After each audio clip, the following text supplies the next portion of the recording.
Bienvenue dans le débat de France 24. On ne change pas une méthode qui gagne. Après la Chine et le Mexique, le président américain Donald Trump menace de s'en prendre à la France, plus précisément aux vins français qu'il accuse d'entrer trop facilement et pour pas cher aux États-Unis. Explication. Dans ce vignoble de Saône-et-Loire, les menaces de Donald Trump d'augmenter les taxes suscitent la vigilance des viticulteurs. Car ici, 40% de la production est exportée, dont près de 10% aux États-Unis. Pour l'instant, c'est qu'un effet d'annonce, donc on peut pas dire qu'on va être impacté tout de suite. C'est le temps qui le dira. Aujourd'hui, c'est juste à surveiller. Une méfiance partagée par tout le secteur viticole suite aux déclarations menaçantes du président américain hier. La France taxe beaucoup le vin et nous taxons peu le vin français. Ce n'est pas juste, nous allons faire quelque chose pour ça. Aujourd'hui, les taxes douanières sur les vins importés aux États-Unis sont moins élevées. Elles varient entre 5,3 et 14,9 centimes d'euros par bouteille, contre 11 à 29 centimes d'euros pour les vins américains importés en Europe. Selon cet expert, l'augmentation des taxes américaines pourrait impacter certains vins, comme le rosé.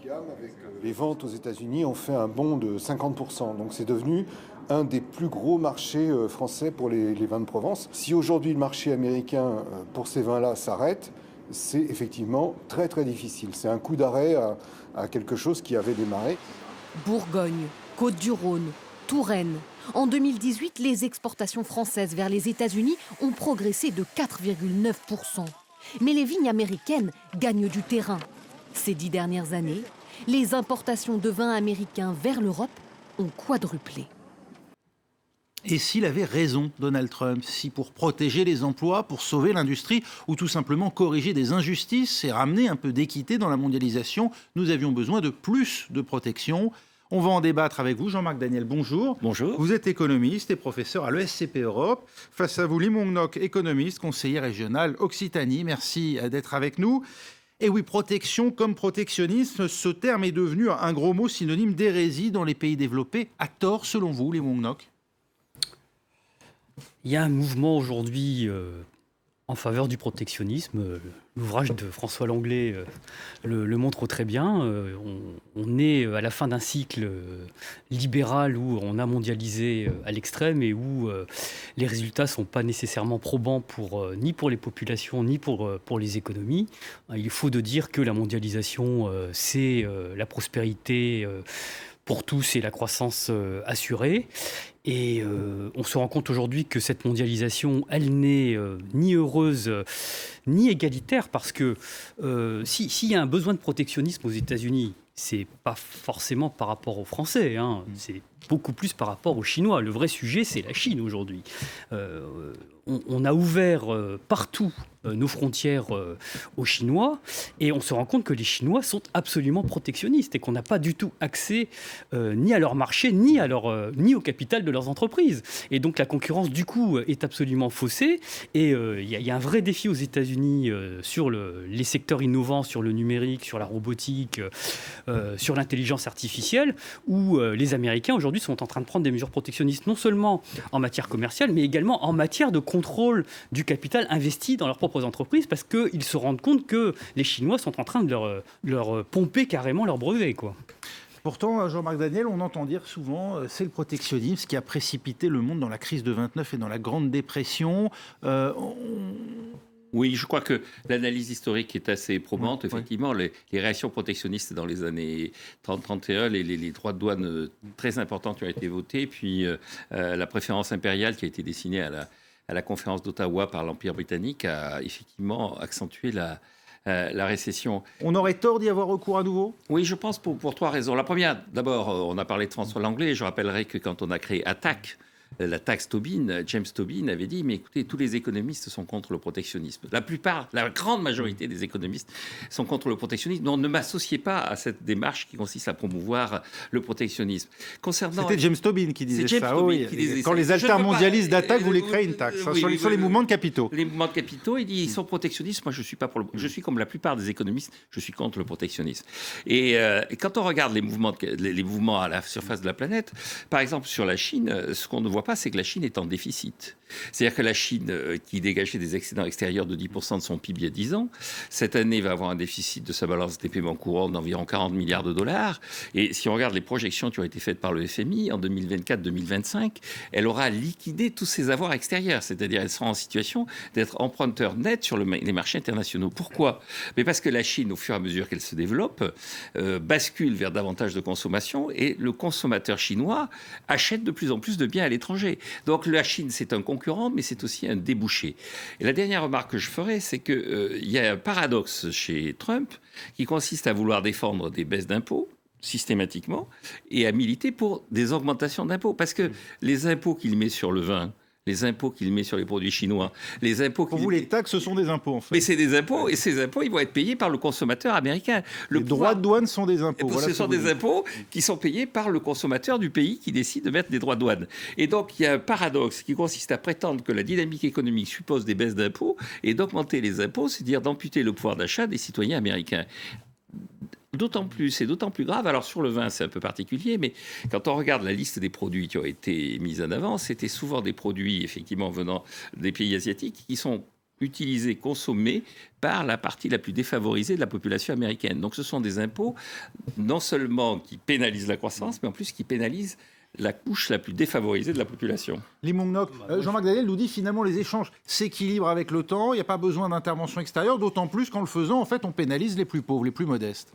Oui, mais moi, je ne suis pas en accord avec l'intégralité de la politique économique de M. Trump. Il faut distinguer la politique budgétaire du gouvernement fédéral et sa politique commerciale. Mais ce bras de fer commercial avec les Chinois... Il est clair que les baisses d'impôts ont profité aux plus aisés et que là, en l'occurrence, sur les taxes, ça pénalise naturellement à la consommation l'ensemble de la population et les droits de douane, les plus modestes. Vous dites. Donc là-dessus, vous êtes d'accord. C'est deux sujets différents. Mais, non, mais vous trouvez un sens... Le fait qu'il fasse du protectionnisme peut ensuite être utilisé à l'intérieur autrement.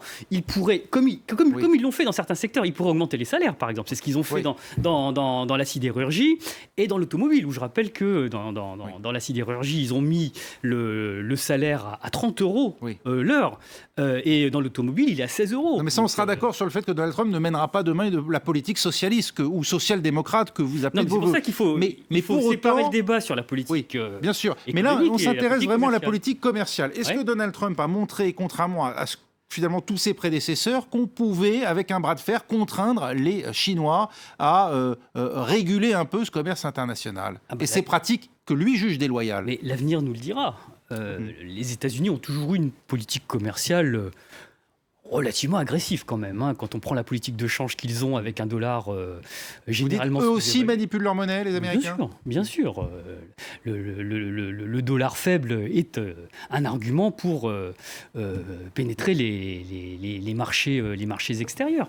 Et donc là, il y a une gradation supplémentaire dans le fait que Trump veut protéger l'industrie américaine. Il l'a fait dans la sidérurgie et dans l'automobile. Et puis, vous pensez qu'il a raison de le faire? Et puis il a les lobbies patronaux derrière lui qui le soutiennent. Et puis il en rajoute une louche en matière fiscale. Et donc tout ça forme un tout. Et l'Europe devrait s'en inspirer, en tout cas de cette capacité à dire aux Chinois stop, il faut renégocier. Ce n'est pas possible avec un yuan aussi bas et des difficultés d'accès au marché chinois. Ah, mais l'Europe est un nain politique entre les États-Unis et la Chine, notamment en matière commerciale, où elle ne dispose pas des instruments commerciaux qui permettraient de la protéger. Il y a un instrument qui s'appelle le tarif extérieur commun, mais qui a été abaissé véritablement au minimum. Ce serait une barrière tarifaire. Ça serait une barrière tarifaire. Et sur les barrières non tarifaires, on a capitulé sur TAFTA. Sur les accords avec les Américains et aussi avec les Canadiens. Et donc, faut faire attention. Et ces accords de libre-échange... Jean-Marc, il faut laisser l'Europe ouverte à tous les vents. Mais bien sûr qu'il faut laisser l'Europe ouverte pour deux raisons. La première raison, c'est parce qu'encore une fois, quand on achète des produits à l'étranger sans droit de douane, quand on les fait venir de l'étranger, ça augmente le pouvoir d'achat de la population. Et l'objet de l'économie, c'est de faire en sorte que la population... Ça n'enrichit pas les producteurs français et ça ne crée pas d'emplois en France. Ça ne crée peut-être pas d'emplois en France, mais on est quand même, il n'y a pas que la France dans l'Union européenne. Et donc, il y a tout un tas de pays qui sont au plein emploi. Et quand on compare par rapport à la Chine et aux États-Unis, la Chine, c'est 40 milliards de dollars de déficit. Les États-Unis, c'est 500 milliards de dollars de déficit. L'Union européenne est un excédent d'environ 200 milliards. Je ne vois pas pourquoi un pays qui est un excédent se mettrait soudain à mettre des droits de douane et à protéger son marché. Le commerce international est à notre avantage. On n'a pas de raison de ralentir. Nous sommes à l'heure actuelle dans la situation de il était à l'avantage des Allemands. Il était à l'avantage des Allemands, pas du reste de l'Union européenne. C'est pas vrai. Écoutez, on est associés, si on respecte les règles du jeu comme le font les Allemands, on aura le même résultat. Quel avantage de l'Allemagne? Qui dégage des excédents en Europe? L'Italie. Qui dégage des excédents en Europe? Les Pays-Bas. Qui dégage des excédents en Europe? Effectivement, l'Allemagne, mais aussi l'Autriche. Donc, tout un tas de pays qui sont, et y compris l'Italie, en excédent extérieur, l'Italie fait entre 2,5% et 3%. C'est pas le cas de la France. Et ce qui n'est pas le cas de la France. Non, mais la France est quasiment à l'équilibre. La France est déficitaire sur le plan commercial, mais elle dégage des excédents sur les biens sur les services. Oui. Et donc, la France, elle exporte de l'enseignement, elle exporte du tourisme, elle exporte des services financiers. Et donc la France n'a pas intérêt à rentrer dans une logique de protection et de fermeture. Il y a un effet pervers sur lequel quand même il faut insister, c'est que si on ouvre face à des pays qui, comme les pays émergents, pratiquent le dumping social, en l'occurrence... C'est ce que dit Trump, hein. Mais oui, mais en Europe, c'est exactement ce qui se passe. Et toute proportion gardée, lorsque l'Allemagne elle-même baisse ses salaires, ça pousse tout le monde à baisser ses salaires. Est-ce que c'est profitable? C'est profitable si votre pays il est tiré par l'exportation, mais à un moment donné, les débouchés se contractent. Et aujourd'hui, l'Allemagne est tributaire non seulement de la fermeture des marchés américains, mais aussi du fait qu'en Europe, on a fait du dumping social dans tous les pays pour suivre la logique très précisément de compétitivité que vous venez de décrire. Et ça, c'est en train de plonger l'Europe dans une situation quasi déflationniste où, malgré une timide reprise, là, on est en train de replonger vers une situation de croissance très molle parce qu'on a tué la demande intérieure. Il y a une croissance très molle parce qu'il y a des cycles en économie et dans la phase, il y a la phase de contraction du cycle économique. En revanche, quand on regarde effectivement ce qui s'est passé depuis 2008-2009, vous avez une capacité de rebond de l'économie européenne qui a été effectivement écornée par les politiques violentes qu'on a menées en Europe du Sud, qui étaient les politiques d'austérité, mais la dynamique d'insertion dans le commerce international a porté l'Union européenne. Alors justement, des négociations doivent s'engager entre les États-Unis et l'Union européenne pour trouver un accord commercial. Bruxelles ne veut pas inclure le secteur agricole dans ce traité. C'est évidemment une demande française. Vous êtes d'accord, Jean-Marc Daniel? Je ne suis pas d'accord. Je suis assez surpris d'ailleurs de l'obstination des gouvernements français à vouloir maintenir la politique agricole commune. Alors, ça correspond effectivement à la situation du monde rural en France, qui est une situation assez difficile et qui est portée, qui est corrigée par la politique agricole commune. Mais il y a 15 ans, on avait demandé un rapport à André Sapir, qui est un professeur d'économie belge. Non, pas Jacques Sapir. Et pas Jacques Sapir, qui est pas vraiment les mêmes options. André Sapir avait dit il faut accepter cette idée qu'effectivement, il va y avoir des gains de productivité dans l'agriculture, que le monde agricole va continuer à supprimer des emplois, de même qu'il va y avoir des gains de productivité dans la sidérurgie. On va pas vers la ferme des 1000 vaches partout avec ce genre d'accord? Écoutez, on fera peut-être la ferme des 1000 vaches partout, mais si la population en retire un prix du lait qui est inférieur à ce qu'elle paie à l'heure actuelle et qu'elle est satisfaite de ce prix du lait, mais c'est une bonne nouvelle pour le pouvoir d'achat. Je rappelle quand même que les tensions sociales qu'il y a eu dans ce pays cet automne et cet hiver étaient autour du pouvoir d'achat. Si vous dites à la population, on va en rajouter avec des droits de douane, en bloquant tel ou tel dispositif de façon à augmenter le revenu de telle ou telle catégorie et le maintenir artificiellement en activité, eh bien, vous allez avoir une révolte de la population. Dernière remarque, les États-Unis, Bill Clinton a gagné la campagne électorale en 92, notamment après un discours qu'il avait fait devant des sidérurgistes en leur disant « Je ne mettrai pas des droits de douane pour protéger la sidérurgie. En revanche, ce qui m'intéresse, ce n'est pas la sidérurgie, c'est vous en tant qu'Américain. Et je ferai en sorte que vous ayez un autre emploi que sidérurgiste. Voilà. Je préserverai votre emploi, mais pas votre emploi de sidérurgiste. Ouais. Je vous donnerai des débouchés dans une autre activité. Préserver l'emploi, pas les postes. Pas les postes, voilà. Les Mongnoc. Sur la PAC, l'Europe est autosuffisante en matière agricole. Elle n'a pas besoin des produits américains. Et à l'heure où la mode, c'est la filière courte et l'écologie, excusez-moi, mais faire venir des produits de l'autre bout du monde qu'on peut produire avec des agriculteurs qui ont en plus une mission d'aménagement du territoire, c'est un petit peu idiot, permettez-moi l'expression. Mais c'est cher. Et d'autre part, dans l'actuelle construction européenne, vous n'êtes pas sans savoir que celle-ci ne tient que par un compromis. Le compromis entre les États où la France obtient la politique agricole commune et en contrepartie, bon, elle se tait lorsque les Pays-Bas, l'Irlande refusent l'harmonisation fiscale et lorsque l'Allemagne refuse la mise en place d'un budget de la zone euro. Donc c'est quand même ce compromis-là qui est assez... Je suis d'accord avec l'idée. Si vous enlevez la PAC aujourd'hui, je peux vous dire qu'il y aura beaucoup de moins de réticence en France pour sortir de l'euro. Je pense qu'effectivement, la France se bat bec et ongle pour la PAC et concède à ses partenaires sur d'autres dossiers, fait des concessions à ses partenaires sur d'autres dossiers, mais ça ne veut pas dire que la France ait raison. La France devrait se battre sur d'autres sujets. Alors la France, elle veut se battre justement sur le vin, parce qu'aujourd'hui, Donald Trump dit on va taxer le vin français, car il en rentre beaucoup trop aux États-Unis, beaucoup plus que nous-mêmes pouvons en exporter vers la France. Est-ce que c'est un argument qui tient à ça? Quand on regarde effectivement les niveaux des taxes, c'est vrai que l'Union européenne, en tout cas, taxe davantage le vin américain que l'inverse. Oui, mais je crois que sur ce type de produit, on l'a vu encore avec le renouvellement de la filière du cognac, ce qui va faire la force de ces filières, c'est pas plus ou moins de taxes, c'est la qualité, c'est l'image de marque. Vous voulez dire qu'on trouvera toujours des consommateurs américains prêts à débourser? Je pense qu'il y a une très faible élasticité, pour parler comme les économistes. C'est un produit de luxe, le vin, en gros, pour résumer, aux États-Unis. Voilà, c'est déjà un produit produit de luxe. Et donc, le véritable enjeu pour, effectivement, la viticulture française, c'est de rester dans l'excellence, alors qu'il y a des défis qui apparaissent. Il y a des vins sud-africains, des vins californiens, des vins australiens qui sont de plus en plus de qualité et qui apportent effectivement une véritable concurrence par rapport à la tradition viticole française. Lee Moung-Nok, la menace de Donald Trump, est-ce qu'elle est fondée ou pas? C'est vrai, quand on regarde encore une fois les droits de douane, ça, c'est du simple au double pratiquement entre ce que fait l'Europe et ce que font les États-Unis. Il est probable que les producteurs de vin américains aient une certaine influence sur la décision qu'a pris M. Trump. Maintenant, ceux qui consomment Vous comprenez que les producteurs de la Napa Valley veuillent protéger ceux qui consomment du vin rouge dont on a vu les étiquettes tout à l'heure ne sont pas les pauvres. Hein, donc, oui. Vous comprenez que le producteur de la Napa Valley il veuille protéger son marché? Il est dans la logique de la politique qu'il mène et en particulier en faveur de ceux qui le soutiennent. Maintenant, protectionnisme, ça ne veut pas dire protectionnisme aveugle. Les défenseurs du protectionnisme sont aussi favorables à un protectionnisme modéré sur des segments particuliers qu'il s'agit de protéger. Il y a des secteurs où il faut encourager le commerce international, il y en a d'autres où il faut protéger et respecter les spécificités nationales. Donc si on protège notre agriculture, vous comprenez que les Américains fassent de même. Absolument.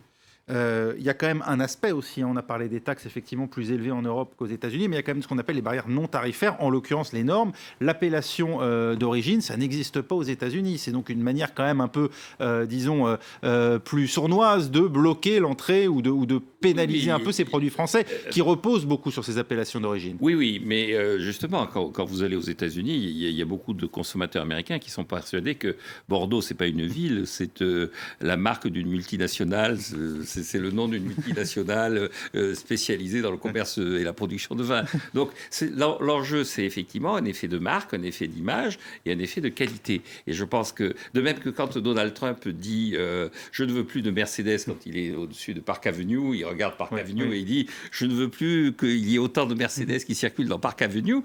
La réponse de Mary Barra, qui est la directrice générale de General Motors, c'est commencer par ne pas mettre de taxes sur l'acier, parce que comme ça je produirai des voitures moins chères, et puis laissez-moi inventer la voiture qui sera capable de concurrencer Mercedes, capable de dire aux Américains c'est plus smart, c'est plus chic, c'est plus in d'être dans une General Motors nouvelle génération que d'être dans une voiture allemande. La réponse du marché. Merci beaucoup Jean-Marc Daniel, merci à vous Lee Moung-Nok, c'est la fin de ce débat.